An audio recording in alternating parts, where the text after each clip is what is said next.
Hi, my name is Katarina Sullivan and I would like to welcome you to my YouTube channel.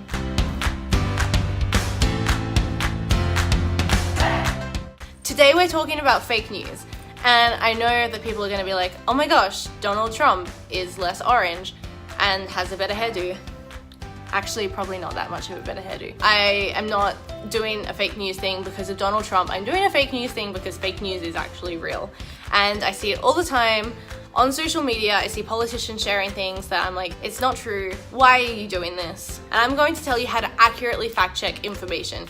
Even some media sites that are said to be unbiased fact checking sites are actually biased, and sometimes they have fake news. It's a problem, like it's an epidemic, and we need to do something about it. Mark Zuckerberg, it's up to you. But for real, I don't know how to fix this problem. All I know is how to tell you how to be more informed. So let's start off by clearing something up. A lot of people have asked me why the Australian Electoral Commission doesn't get involved. They can't. Really short answer, they don't actually have the authority to pull up politicians and tell them to tell the truth.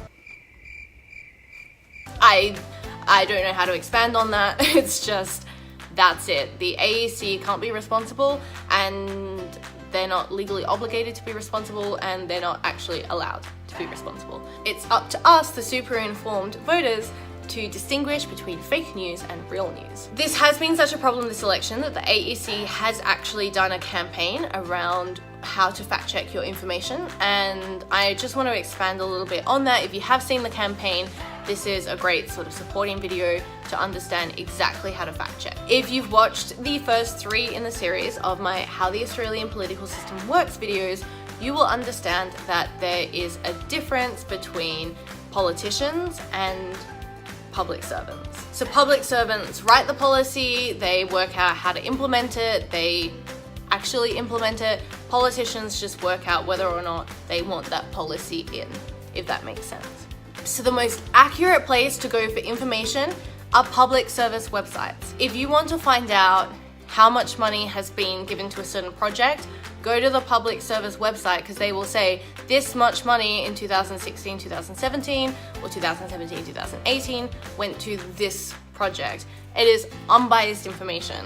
A lot of people have been bringing up the whole cut to schools funding thing, that Labor's saying that coalitions cut school funding and the coalition is saying that they've increased school funding. My advice to you is to go to the Education Department website, which is education.gov.au from memory. But that's the best place to go, because you can actually go through the financials and they have a little graph to show the percentage increase in funding of schools, and that's totally unbiased. That's not done by the Liberal Party or the Labor Party, that's done by the apolitical public service. It's a good place to start.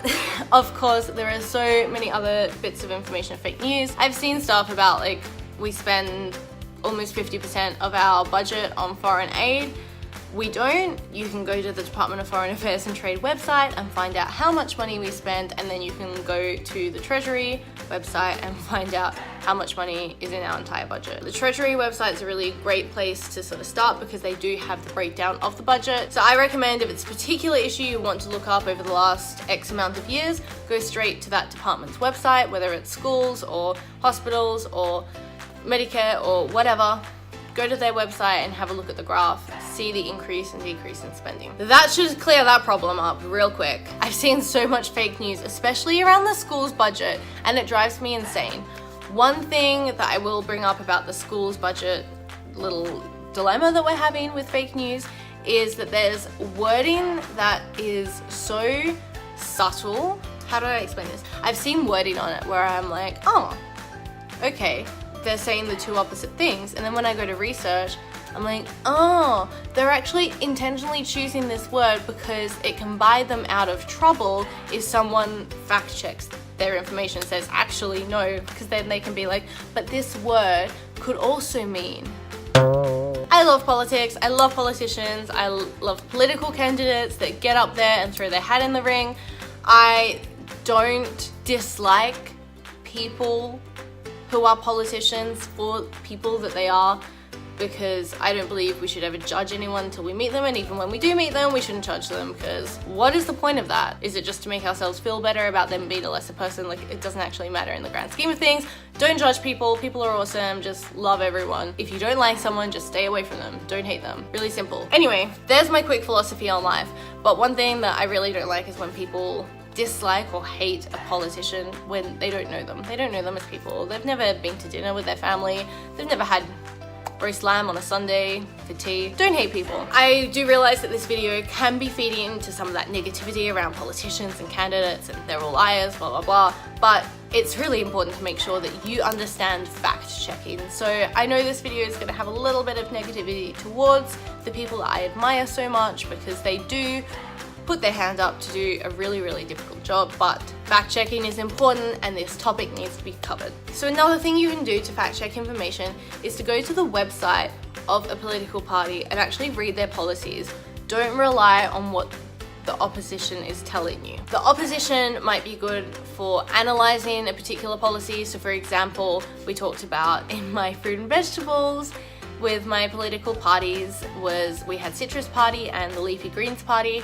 I could go to the Citrus Party website to work out the Citrus Party policies and the Leafy Greens website to work out what the Leafy Greens policies were. And that is how I would distinguish the two. I would say, right, I go to their websites and now I know all of their policies. To analyze them, I might go to the Citrus Party and have a look at what they're saying about the Leafy Greens policies. I wouldn't take them on their word as that is the Leafy Greens policies. I'd look at the analysis side of things.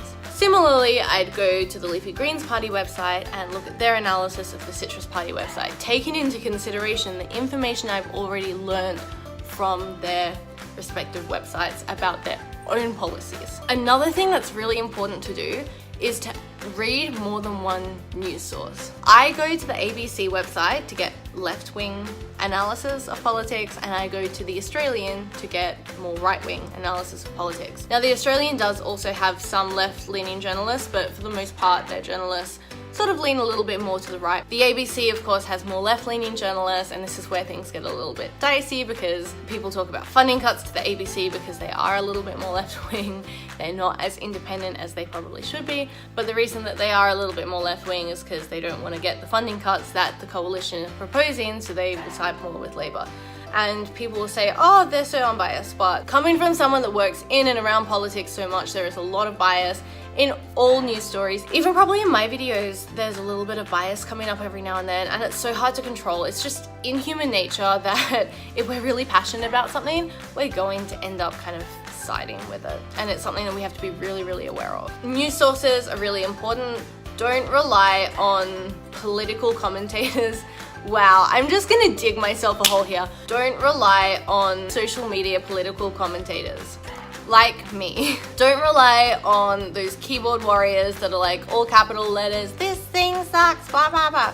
But no, they're not reliable sources. Stop listening to them.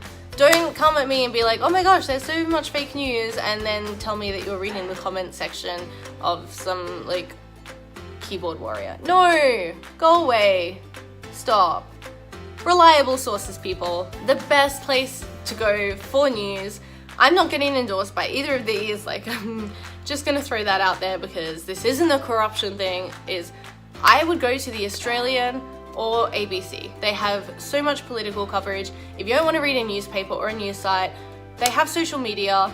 They're up with the times. Go onto their social media websites. Just keep up with like the tweets that are coming out or the Facebook posts or whatever, because they'll have pretty much all the information you need. And if you go to both sources, you'll be getting a balance of the truth. There's a lot of independent sites that have popped up. It's hard to know where their bias lies. So just when you read those independent sites, there's nothing wrong with them.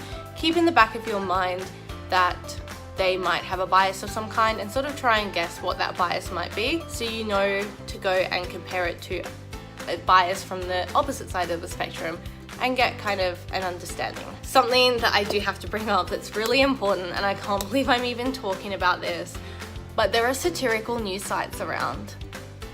Find out if you're reading a satirical news site. I follow a lot of satirical news sites on Instagram because I find them hilarious, and if you want to know the names of them so you can have a little laugh too, just DM me and I will send them through to you.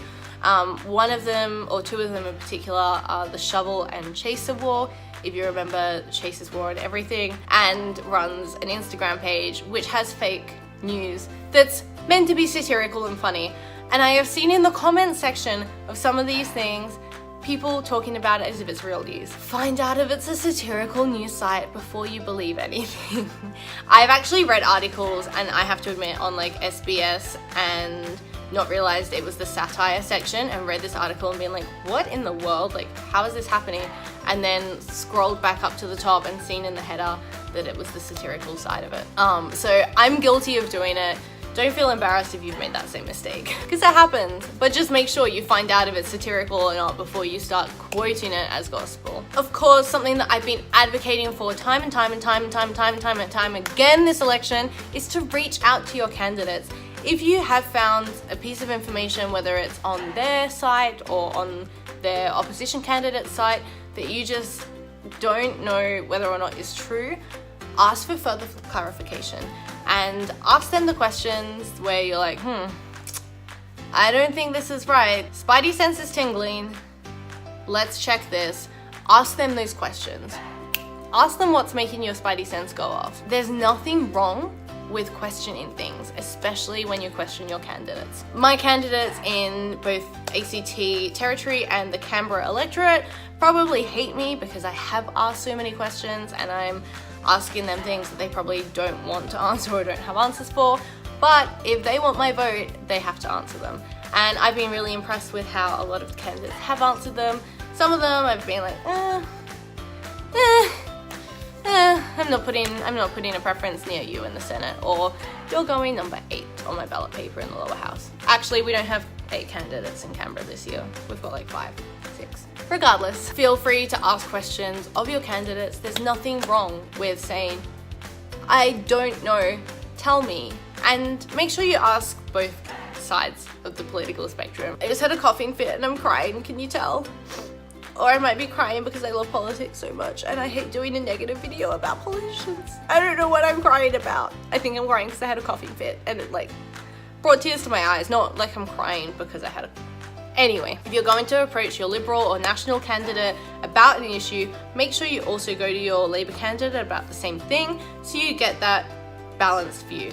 In fact, go to all your candidates. Like literally there's nothing wrong with typing up a generic message that you want people's answers to certain questions and copying and paste it across 6 or 7 candidates, because they're not gonna care. It's just you being involved in the democratic process and you deserve a gold star for that. And if I could give out gold stars to everyone in Australia that was involved in the democratic process in a meaningful way, I would give you like gold stars this big. I think it's awesome when people get involved. So fake news, we're just gonna go over the principles of the Stop and Consider campaign run by the AEC, and then I will say goodbye because I'm sure you're tired of hearing my voice, and my voice is obviously tired of speaking because I just cried from a coughing fit. So let's wrap this baby up. Stop and consider. There are 3 tips they give you. Is it reliable? Does this come from a reliable source? Does it come from a keyboard warrior who is stuck in their bedroom and hasn't left their mom's basement since 1996?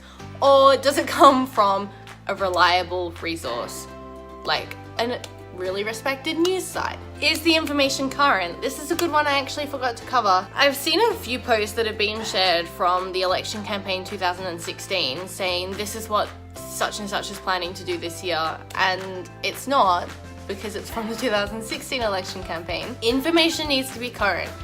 During this election period, if it hasn't come from the last 5 weeks, it's rubbish. Don't even think about it. Don't even breathe in the presence of that piece of information if you're going to vote. Just, it's not important. It needs to be current information for this election campaign. The only time we should ever be sort of analysing or talking about the past is when we're analysing the promises that have been made in this election campaign, not bringing up previous promises. And the last one is it a scam? I can't believe I'm saying this, but like, don't engage in information that you think might be scamming you. My Nigerian friends are gonna hate me for bringing up with this example, but if a Nigerian prince emails you and says to vote for the Citrus Party and then deposit $10,000 in his account, vote for the Citrus Party if you want to, but definitely don't deposit the $10,000 in his account. But also just, you know, is it a scam? Where's the information coming from? This sort of goes back to, is it reliable? Is it just rubbish? And you can check facts by doing your research. It's not hard. You can look at census data on the ABS website, you can look through the Treasury data on the Treasury website, or you can look through any of the department's information on their websites.